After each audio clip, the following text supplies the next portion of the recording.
Seen as one of the greats, Theodore Roosevelt has become a household name that every man, woman, and child remembers. Starting his presidency in 1901, Roosevelt was quick to act on many foreign and domestic issues. In the years leading up to Roosevelt's presidency, his predecessor, William McKinley, broke the U.S. free from isolationism and set the stage to create a world power through imperialization. With the Europeans in a race against each other for world supremacy, Theodore Roosevelt knew it was a hunt or be hunted situation for America. The war hawk, the trustbuster, TR, Theodore Roosevelt would persevere through it all. Unlike the former President McKinley, Roosevelt realized the need for a strong foreign policy and was willing to take measures that were regarded as extreme by some Americans. After the Spanish-American War, the United States had acquired the Philippines, Puerto Rico, Guam, annexed Hawaii, and set a protectorate over Cuba. With Theodore Roosevelt stepping into office with the power of these territories in the palm of his hand, he realized he needed a change in American diplomacy. TR's Big Stick diplomacy refers to the idea that the United States should negotiate with foreign countries while displaying military strength. When Cuba was able to get a hold of their political independence in 1902, the United States had kept its military influence on the young country. And realizing that Cuba needed its space in order to grow into a better country, the Platt Amendment was adopted to do so. As it was demanded to be incorporated into the Cuban Constitution, the amendment would give the United States the right to prevent any foreign power from barging into the new nation. This amendment allowed for U.S. intervention for a long period of time. In 1906, there was a domestic uprising in Cuba that threatened the island's stability. Under the Platt Amendment, Roosevelt was able to suppress this eruption by sending in military forces who would combat these uprisings. Unwilling to completely cut ties with Cuba, Roosevelt negotiated with the Cubans to maintain military influence. As a part of the Cuban-American Treaty, the United States had instituted a naval base on Cuban soil, much to the dissent of the Cuban officials. I think Theodore Roosevelt can be seen as overstepping his power as executive of the United States, and was part of the reason why he was criticized by the anti-imperialists. After investing large sums of money into Venezuela, European leaders were angered by the refusal of Venezuela's president to repay his country's debt. As a result, Britain, Germany, and Italy imposed a blockade on the country, but reassured Roosevelt that they had no intention of seizing the land. When the blockade continued without faltering, Roosevelt had felt it was against the Monroe Doctrine and subsequently sent ships to have the Germans back down from the blockade. In 1902, the Argentine minister Luis Maria Drago proposed the Drago Doctrine, which demanded that any U.S. and any European nation could not exert force against a Latin American country in order to collect tax debt. Rejecting this response to the Monroe Doctrine, Roosevelt passed his update to the Monroe Doctrine, known as the Roosevelt Corollary. The Corollary granted the United States the right to intervene in order to stabilize the economies of Latin American countries who were unable to pay off their international debts. Roosevelt realized the necessity of the corollary due to the fact that if Latin American countries were perpetually coming short on paying off European debts, then they would become targets for European intervention. This made the United States look like the policeman of the Western Hemisphere.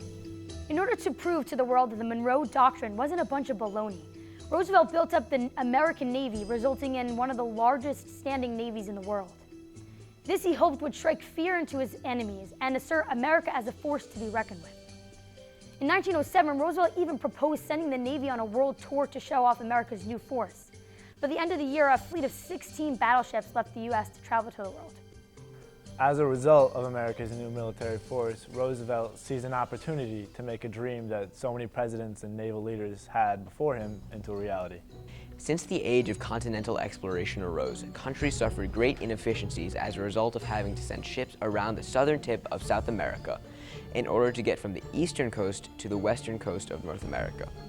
This meant businesses had to pay expensive shipping costs to get goods from coast to coast, and the military was inefficient in mobilizing troops. The goal of many politicians then was to create a canal in Central America. In 1850, the Clayton-Bulwer Treaty between the United States and the United Kingdom stated that neither the U.S. or Britain should have exclusive control over the projected canal, nor colonize any part of Central America. However, both would guarantee the protection and neutrality of the canal. The plan was to build a canal on a strip of land known as Panama, which was owned by Colombia. When Colombia and the U.S. failed to settle a mutual agreement, Roosevelt used his new military power to back up the Panamanian fight for independence against Colombia. The United Kingdom realized that it was losing influence in Latin America and were politically focused on a different region anyways. As a result, the United Kingdom allowed discussion on the nullification of the Clayton-Barre Treaty. By the end of 1901, the Hay-Pauncefote Treaty was signed, giving the United States the right to independently build and control the canal. Due to the United States' efforts in helping to protect Panama's independence, they gave the U.S. the right to commence the construction of the Panama Canal in return. The Hay-Pauncefote Treaty was signed in 1903 and assured America only had governance in the canal zone and that it would have to pay up to $10 million with an additional annual rental payment of $250,000. Roosevelt had seized this opportunity in order to further the United States military abroad and create a canal that would cut the time of travel from San Francisco to New York City by 8,000 miles. Driven by patriotic fervor and financed by over 100,000 investors, Americans began working vigorously on a canal that would be completed by 1914. Ultimately, this has been regarded as one of Roosevelt's greatest foreign policy achievements and is reckoned as one of his most famed examples of big stick diplomacy. In pursuing the imperialistic fever, the United States had purchased Alaska from the Russians in 1867. Consequently, this had given a birth to the Alaskan boundary dispute. In the late 1800s and dipping into the early 1900s, a dispute had erupted between the United States and Canada in regards to the legal boundaries of Alaska. The debate had massified after subsequently finding gold nested in the region, and to settle the dispute, the Alaskan Boundary Tribunal was appointed, in which they reached a ruling that favored the United States position. Although the Alaskan Boundary Treaty was signed in 1903, allowing for the United States imperialism to prevail, some contentions had still subsisted.